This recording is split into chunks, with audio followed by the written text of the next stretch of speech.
You probably think you could spot a psychopath like Wade Wilson from a mile away. You are wrong. And that mistake, that single blind spot, is the exact reason people like him get close enough to destroy lives. See, you picture a killer and your brain serves up a convenient image. Cold eyes, twitchy behavior, someone who makes your skin crawl the second they walk into a room. You tell yourself you'd feel it. Some primal instinct would fire off. You'd know. But what if the most dangerous person you ever meet is the one who makes you laugh? The one who holds the door open? The one your friends think is charming? The one you actually invite in? That might just be the Wade Wilson illusion. And it can be operating on you right now in ways you cannot see. When the Deadpool Killer surfaced in the public eye, most people fixated on the obvious. The face tattoos, the courtroom smirks, the comic book nickname. They looked at the surface and thought they understood the threat. But those tattoos were never the weapon. They were the distraction. The real danger was something far quieter. It was the warmth in his voice, the ease of his presence, the way he could make someone feel like the center of the universe right up until the moment he ended theirs. History proves this with brutal clarity. When researchers dissected the life and methods of Ted Bundy, they found something that should disturb you. His entire methodology was textbook psychopathic deception, not brute force, not intimidation, charm. A carefully constructed persona designed to bypass every alarm system in the human mind. He didn't overpower his victims first. He disarmed them. He became someone they trusted, a wolf so perfectly disguised that the sheep opened the gate themselves. Wade Wilson operated from the same blueprint. Different era, different face, same invisible architecture of manipulation underneath. And here is where it gets personal. You are not immune to this. No one is. Your confidence in reading people, that gut feeling you trust, it was designed to detect obvious threats. Predators like Wilson don't trigger it. They were built to slide right past it. The suffering you don't see coming is always the suffering that costs the most.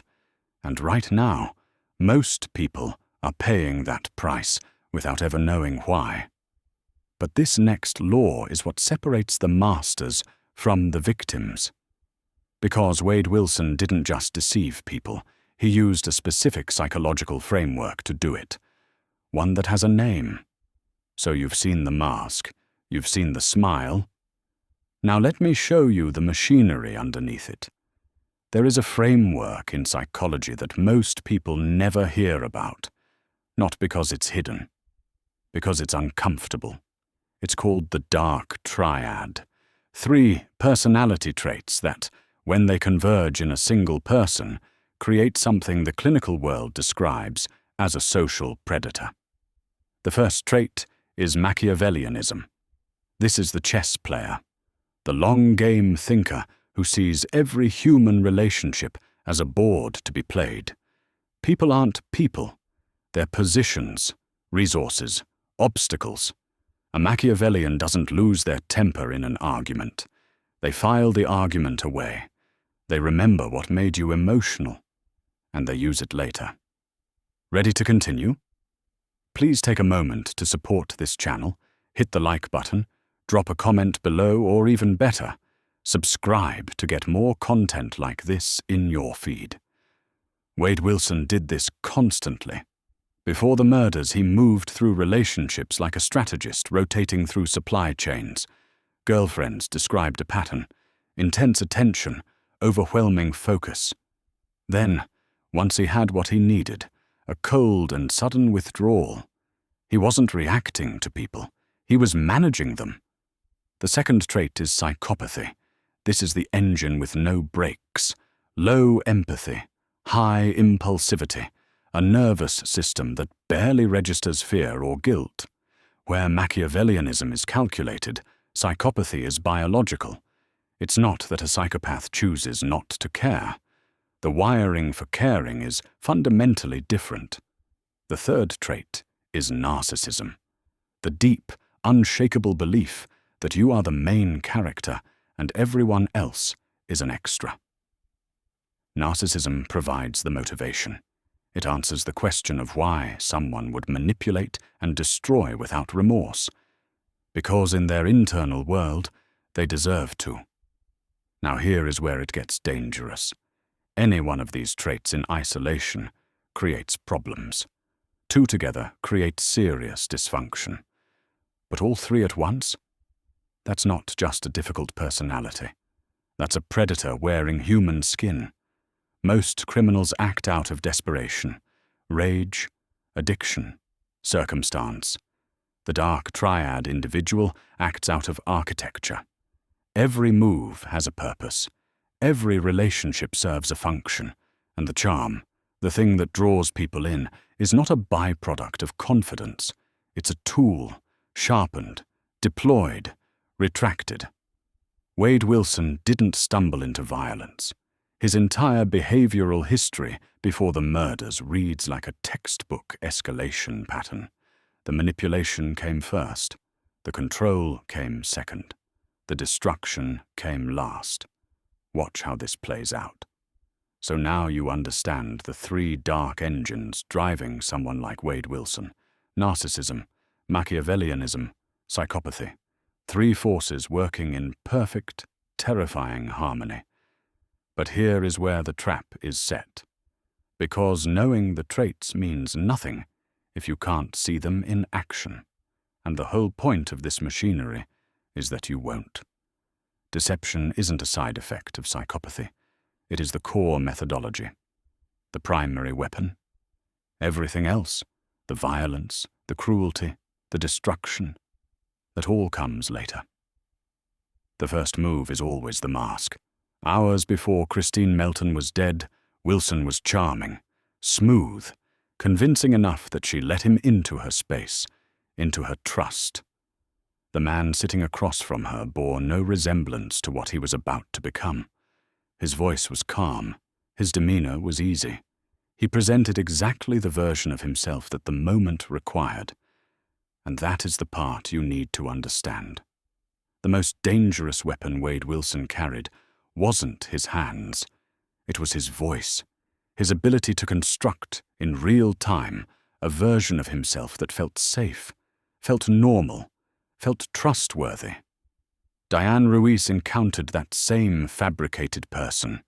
Two women, two separate encounters, the same invisible predator wearing the same convincing skin. Think about what that means for you. Right now, today. You believe you can read people. You trust your gut. You think danger announces itself with red flags and warning signs. It doesn't. The most dangerous people you will ever encounter are the ones who make you feel completely at ease. The ones your instincts tell you are fine. Because they've studied what fine looks like. They've rehearsed it. They perform it flawlessly. Wilson's charm wasn't a personality trait. It was a tool. Precision engineered for one purpose, access. And this brings us to a secret even more dangerous. Because Wilson didn't just wear the mask, he turned it into a brand. So now you understand the machinery underneath, the Dark Triad, the deception. But here is where it gets personal. Because Wade Wilson didn't walk into rooms and announce himself as a monster. He walked in and made you feel like the most important person alive. That is the weapon. Not rage, not violence, charm, and not the kind you'd recognize, not some slick, rehearsed salesman energy. Wilson's charm was different. It was warm, disarming, it felt authentic, and that is exactly what made it lethal. Think about this. During his trial, cameras captured something that disturbed legal analysts and fascinated the public in equal measure. Wilson smiled. He smirked. He flexed for the courtroom audience, a man facing the death penalty for the brutal murder of two women, and he treated the proceedings like a stage, like a performance he was born to give. And the terrifying part? It worked. Not on the jury, on the world watching. Social media erupted, women posted about his looks, fan accounts appeared overnight. People who knew every detail of what he did to Christine Melton and Diane Ruiz still commented heart emojis under his mugshot. Stop and realize what this means. His charm was so deeply encoded, so biologically precise, that it reached through a courtroom camera and hijacked the emotional circuitry of strangers who had zero personal contact with him.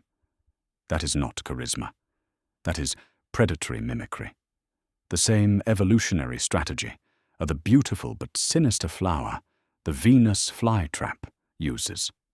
Looks beautiful, smells sweet, and when something gets close enough, it snaps shut.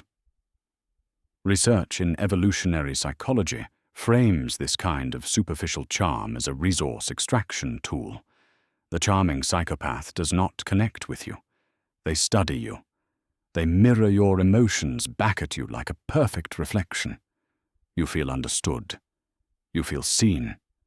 And in that moment of false intimacy, they take whatever they came for. Wilson used this on his victims. He used it on people around him for years. He masked a complete absence of empathy behind a face that radiated warmth and confidence. And here is the question you need to sit with. How many times in your life have you mistaken charm for character?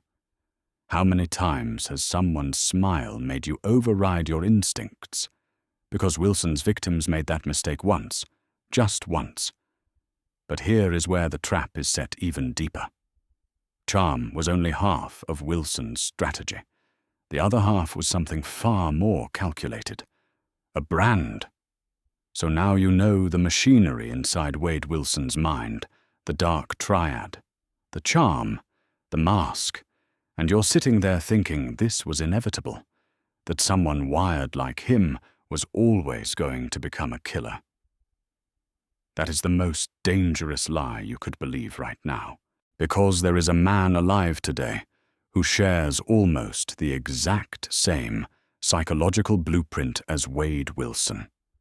The same fearlessness, the same impulsivity, the same emotional detachment that lets you walk into chaos without flinching. His name is Andy McNab, and instead of murdering 2 women in Cape Coral, Florida, he became one of the most decorated Special Forces soldiers in British military history. Let that land for a second.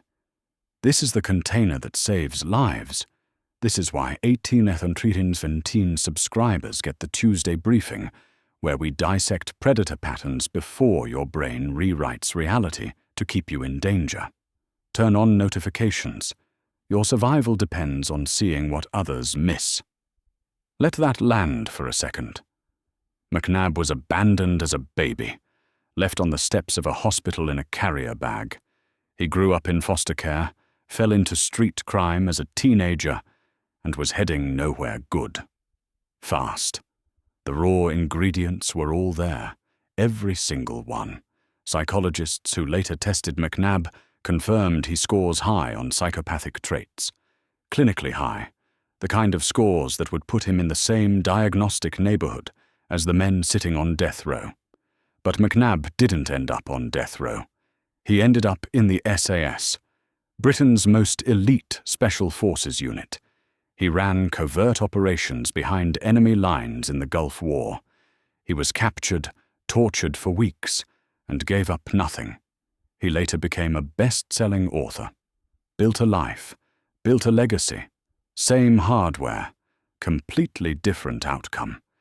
And this is where you need to pay very close attention, because what separated Andy McNab from Wade Wilson was not their biology. It was channeling. The military took McNab's fearlessness and gave it a mission. It took his impulsivity and forged it into decisive action under fire. It took his emotional detachment and turned it into the ability to stay calm when everyone around him was breaking. Wade Wilson got none of that. No structure, no direction, no container strong enough to hold what was building inside him. His environment didn't channel those traits. It fermented them. Let them rot into something unrecognizable. This is the framework that changes everything. Biology loads the gun. Environment pulls the trigger. And in Wilson's case, every environmental factor conspired to put that finger on the trigger and squeeze. And this brings us to a secret even more dangerous. Because environment alone doesn't explain what happened next. Something darker was growing inside Wilson. Something that goes beyond the Dark Triad entirely. So you've seen the blueprint. But here's the question that should unsettle you more than anything else we've covered so far. Why Wade Wilson and not someone else? Because the dark truth is this: the traits alone don't create a killer. The environment does. And that distinction is everything. Researchers Andy McNab and Kevin Dutton spent years studying what separates the psychopath in a prison cell from the psychopath in a boardroom. Their conclusion was disturbingly simple. It comes down to opportunity, structure, guardrails. The psychopath who gets funneled into military discipline or surgical training or high-stakes finance gets a container for that wiring. The one who doesn't? The one who grows up in chaos with no structure, no discipline, no external framework to channel those impulses. That person becomes Wade Wilson. And this is where the randomness should terrify you. Wilson didn't grow up inside a system that could contain him. There was no rigid structure, no demanding mentor, no institution that took his fearlessness and his emotional detachment and pointed it somewhere productive.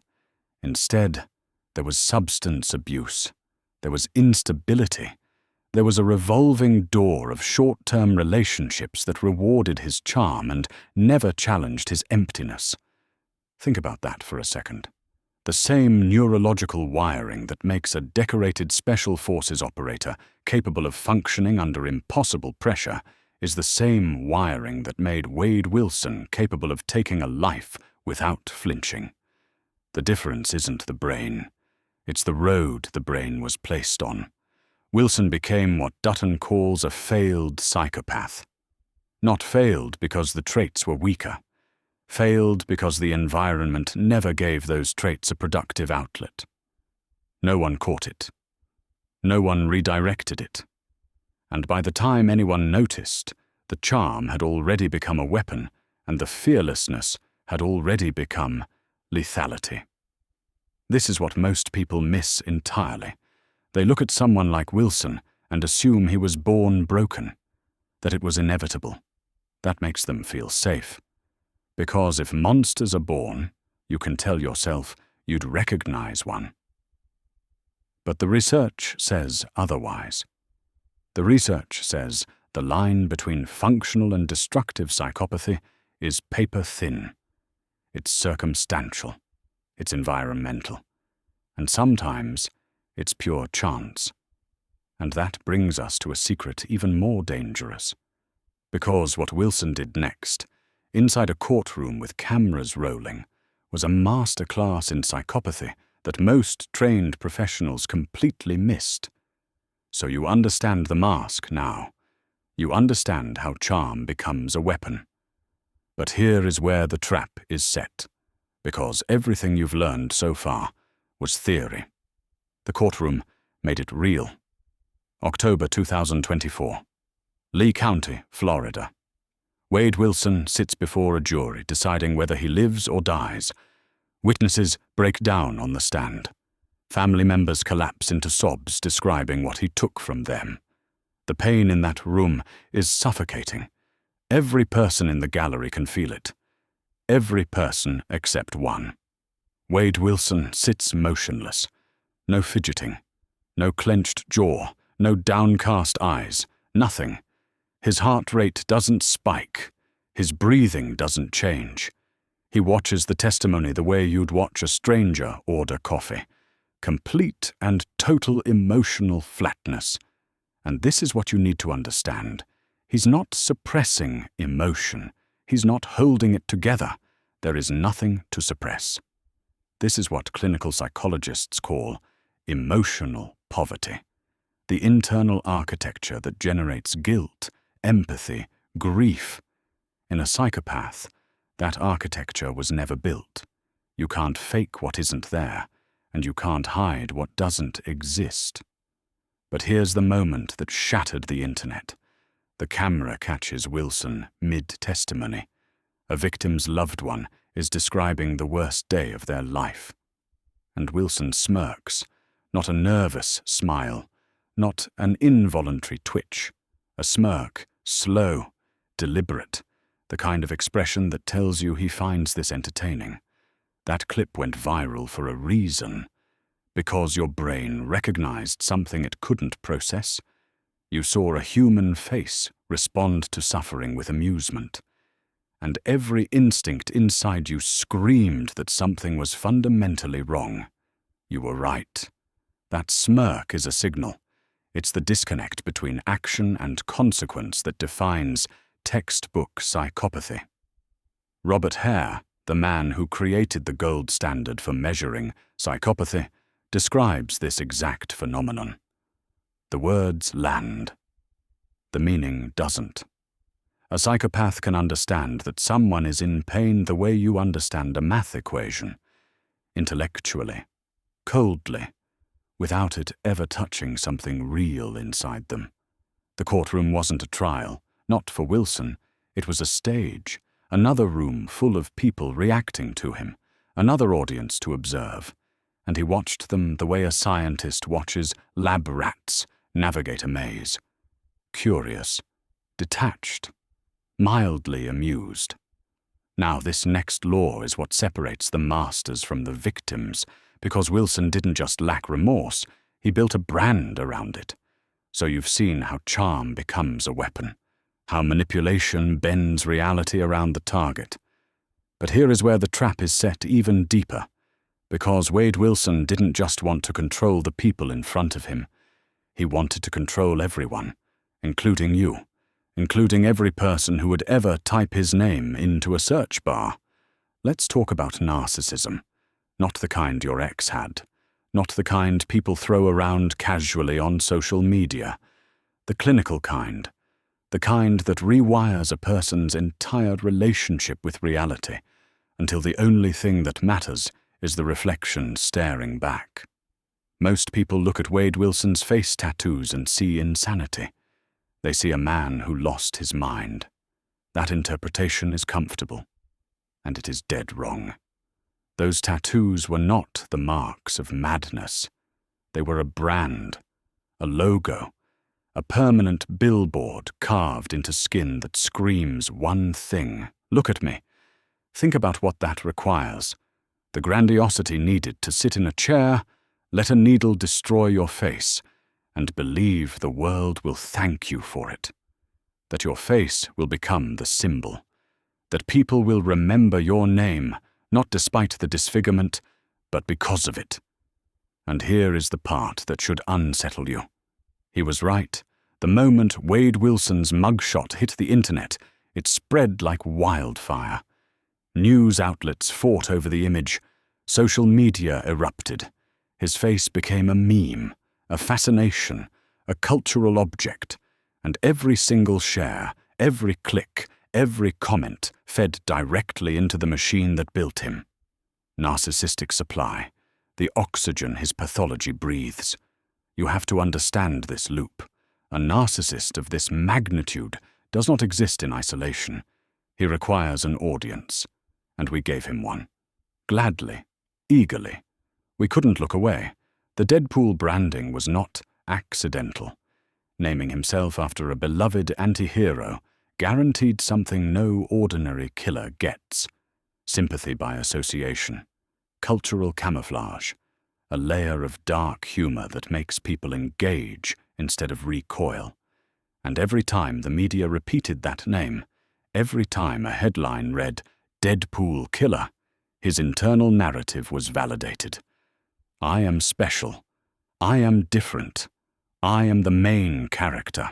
Stop and realize what this means for your future. Because this pattern is not unique to Wade Wilson. It is a blueprint. And what comes next reveals something about who amplifies that blueprint that will make your stomach turn. So we've established what Wade Wilson is. A textbook case. A clinical profile walking around in human skin. But here is the truth that most people are too afraid to see. Thousands of people looked at that profile and found it attractive. Sit with that for a second. After his arrest, after the details of what he did became public record, Wade Wilson started receiving fan mail, love letters, women flooding his social media pages with heart emojis and thirst comments, calling him handsome, calling him misunderstood. Some even asked to visit him in prison. This man murdered 2 women, and the internet turned him into a heartthrob. There is a name for this. Hybristophilia, a psychological attraction to individuals who commit violent crimes. And before you dismiss it as some rare disorder affecting a handful of disturbed people, understand something. This pattern repeats with almost every high-profile killer who happens to be physically attractive. Ted Bundy received hundreds of letters. Richard Ramirez got married on death row. The pattern is not an anomaly. It is a feature of human psychology that most people refuse to examine. So why does this happen? Your brain is wired for survival. Deep in your evolutionary code, there is a signal that reads danger as power and power as protection. The bad boy trope is not just a cultural cliché. It is a misfiring survival instinct. Your ancestors needed to identify the most dominant, most capable protector in the tribe. Dark Triad traits, the confidence, the fearlessness, the magnetic charm. Those traits mimic dominance signals almost perfectly. But here is where the trap is set. The signal is a lie. What looks like strength is predation. What feels like excitement is your threat detection system screaming at you, and your conscious mind is repackaging that alarm as attraction. Now think about the disconnect. The women commenting fire emojis on Wade Wilson's mugshot never sat across from his victims' families. They never read the autopsy reports. They consumed a curated image, a face, a narrative stripped of blood and consequence. The internet flattened a double murderer into an aesthetic. And you, watching this right now, need to recognize something uncomfortable. This romanticization is not harmless. Every like, every thirst comment, every viral post treating a killer like a celebrity sends a message to the next narcissist paying attention. It tells them that violence has a reward, that the mask works even after it comes off. And this brings us to a secret even more dangerous. Everything you've learned so far about the Dark Triad, Narcissism, Machiavellianism, Psychopathy, it explains a lot, but it doesn't explain enough. Because there's a gap, a cold, dark gap between someone who simply doesn't care about your pain and someone who feeds on it. And that gap is where Wade Wilson lives. For decades, psychologists operated with 3 pillars of darkness. The Triad. It was the gold standard for mapping destructive personalities. Then researchers started noticing something that didn't fit. Certain individuals weren't just indifferent to suffering. They sought it out. They engineered it. They savored it the way you savor your morning coffee. And the Triad had no category for that. So they added a 4th pillar. Sadism. Welcome to the Dark Tetrad. Pay attention here, because this distinction changes everything about how you understand what Wade Wilson did and why he did it. A standard psychopath commits violence as a means to an end. They want something: money, power, silence. The violence is a tool, cold, efficient, over when the objective is met. But a sadist? The violence is the objective. That's not a subtle difference. That's an entirely different species of threat. Think about what that means in practical terms. A psychopath robs you and walks away. A sadist robs you and then stays, not because they need anything else from you, because your fear tastes good to them. Your helplessness is the reward. Wilson's crimes were never efficient. They were never quick. The level of brutality inflicted on Christine Melton and Diane Ruiz goes far beyond what any utilitarian motive could explain. There was no strategic gain in the way those women suffered. No practical purpose. The cruelty itself was the point. This is what separates Wilson from the garden variety manipulators and con artists you've been learning to spot. Those people lack empathy. Wilson doesn't just lack it. He has an appetite where empathy should be. A hunger that only grows when someone else is breaking. And here's the truth that most people are too afraid to see. The Dark Triad gets all the attention. Books, podcasts, TED Talks. But the Tetrad, the sadistic element, that's the real escalation. That's the factor that turns a dangerous person into an unforgettable monster. Wilson didn't just check 3 boxes. He checked 4, and that 4th box is the one that should keep you up at night. Because it raises a question most people never think to ask. Where does that appetite come from? So you've seen the darkness. You've watched how sadism, narcissism, and Machiavellianism fused together inside one person to create something genuinely dangerous. But here is the question nobody wants to sit with. Where does that wiring come from? Was Wade Wilson born broken? Or was he built? This is where most people get it wrong. They want a simple answer. Evil or environment. Nature or nurture. But the science tells a far more unsettling story. In the 1950s, a British psychiatrist named John Bowlby began studying children who had been separated from their mothers in early life. What he found changed psychology forever. Children deprived of a stable emotional bond in their first years didn't just become sad. They became cold, detached, incapable of forming real human connections. Bowlby called it maternal deprivation. And the damage it caused wasn't temporary. It rewired the brain itself. Now think about Wade Wilson, adopted as an infant, separated from his biological mother before he could form that critical first bond, placed into a new environment where the emotional landscape was uncertain from day one. This is not an excuse. This is a mechanism. Attachment theory shows us that when an infant doesn't receive consistent, reliable care, the brain adapts. It learns a brutal lesson before the child can even speak. Other people are not safe. Other people will leave. The only person you can trust is yourself. That adaptation becomes permanent architecture. The software gets programmed before the child has any say in the matter. The evidence is staggering. Studies tracking adopted children with disrupted early attachments show significantly elevated rates of antisocial behavior, emotional flatness, and an inability to feel genuine empathy. Not all of them become killers. Most don't. But the foundation is laid. The soil is prepared. And this is what makes Wilson's case so mechanically precise. Every trait you've watched unfold across this story, the charm without substance, the manipulation without guilt, the cruelty without flinching, each one maps directly onto what happens when attachment fails catastrophically in early development. His brain learned, before he had words, that other humans were objects, tools, obstacles, never partners, never equals. Does this mean every adopted child is dangerous? Of course not. Millions form healthy bonds and live extraordinary lives.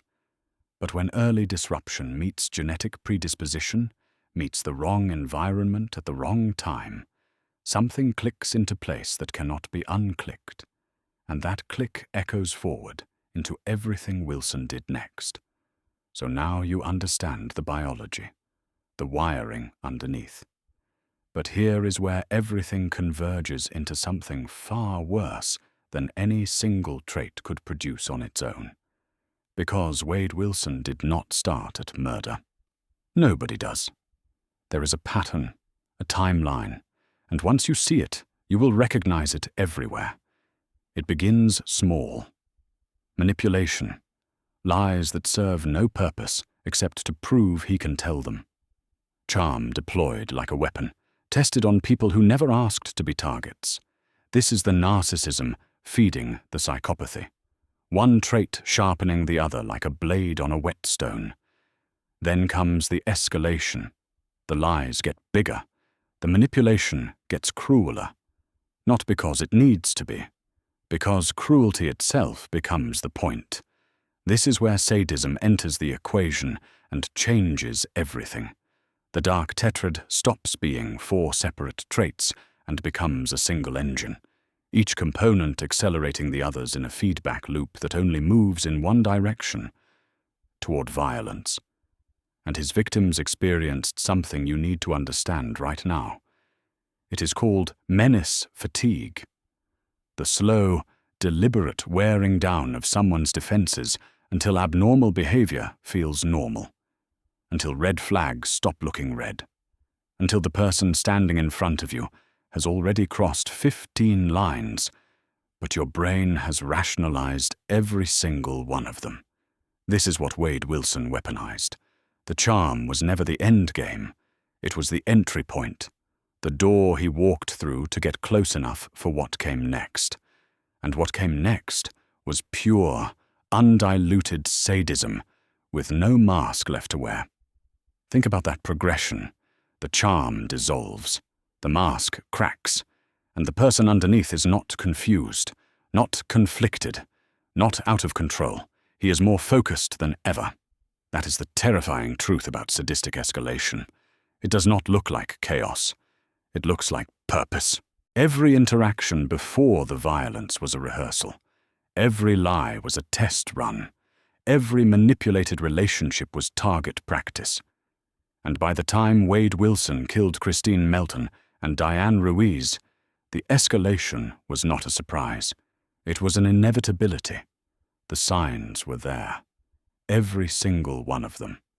Visible to anyone who knew what the Dark Tetrad looks like when it stops rehearsing and starts performing.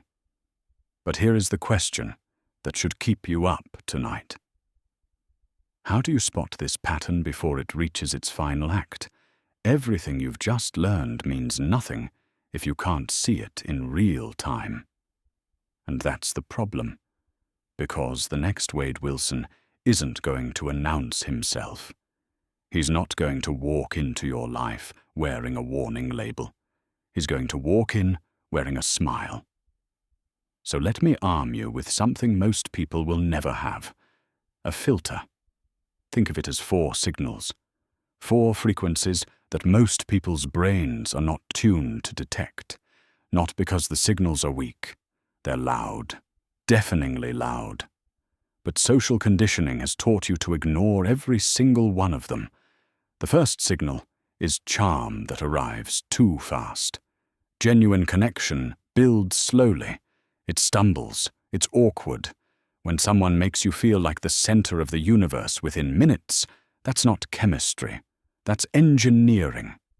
Wade Wilson did this over and over. Women described feeling instantly captivated. That speed is the tell. The second signal is narcissism disguised as confidence. Pay attention to how someone handles being told no. Not the big moments, the small ones. A wrong coffee order, a suggestion they didn't ask for, a tiny crack in their self-image. Wilson couldn't tolerate the smallest slight. The rage was always there, just waiting for a trigger insignificant enough for everyone else to dismiss. The third signal is cruelty, dressed up as humor. Sadism doesn't start with violence. It starts with jokes that make you uncomfortable, comments about others' pain delivered with a little too much relish, a fascination with suffering that gets explained away as dark humor. You feel it before you understand it. The fourth signal is the absence of remorse. Not the dramatic kind, the quiet kind. When someone hurts you and their apology feels like a performance, when the words are right but the eyes are empty. Now remember the Andy McNab contrast. These same traits exist in people who channel them into disciplined, structured environments. Context shapes the outcome. A person with these tendencies inside a rigid framework of accountability becomes something entirely different than a person with these tendencies and zero constraints. That distinction matters. This isn't about demonizing personality traits. It's about recognizing when those traits exist without a single guardrail around them. Here is what separates you from the 99% who remain blind to this. You now know what to look for.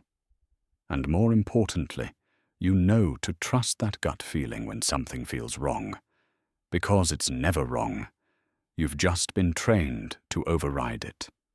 So here you are, 14 layers deep into the architecture of a predator. And something has shifted inside you that cannot be undone. You walked into this understanding one person. You're leaving as another. Think about what you knew before. You knew Wade Wilson as a headline, a mugshot, maybe a face that showed up in your feed next to a comic book character's name. You knew he killed 2 women. You knew the internet lost its mind over his jawline. But now you see the machinery. You see the Dark Triad operating like 3 interlocking gears. Psychopathy removing the brakes. Narcissism fueling the engine. Machiavellianism steering the wheel. And underneath all of it, sadism. The fourth shadow. The one that doesn't just use people, but feeds on their suffering like oxygen. Wade Wilson is not an anomaly. That is the uncomfortable truth you now carry. He is an archetype, a pattern that repeats across centuries, across cultures, across the office hallway and the dinner table, and the dating app on your phone right now. The difference between you today and you 14 sections ago is simple. You can see it. Not every predator kills. Most of them never will. They destroy careers instead of bodies. They hollow out marriages instead of lives. They leave you questioning your own sanity in a quiet room at 2 a.m, wondering what went wrong. And they do it all while smiling, while the people around them applaud. The courtroom showed you something critical. Even when the evidence is overwhelming, even when the truth is laid bare under fluorescent lights, charm still works. Jurors still hesitated. The internet still swooned. The mask still held power over people who should have known better. That is not their failure. That is human wiring. And the only defense against wiring is awareness. You are not going to spot every predator. No one can. But you will notice the patterns now. The empathy that performs but never costs them anything. The charm that arrives, too fast and too perfectly shaped. The stories that always cast them as the hero or the victim, never the cause. The world didn't get more dangerous because you watched this. It was always this dangerous. You just see it now. And that single shift, that quiet revolution behind your eyes, is the only armor that has ever worked. The predators are counting on your ignorance. As of right now, they have lost that advantage with you.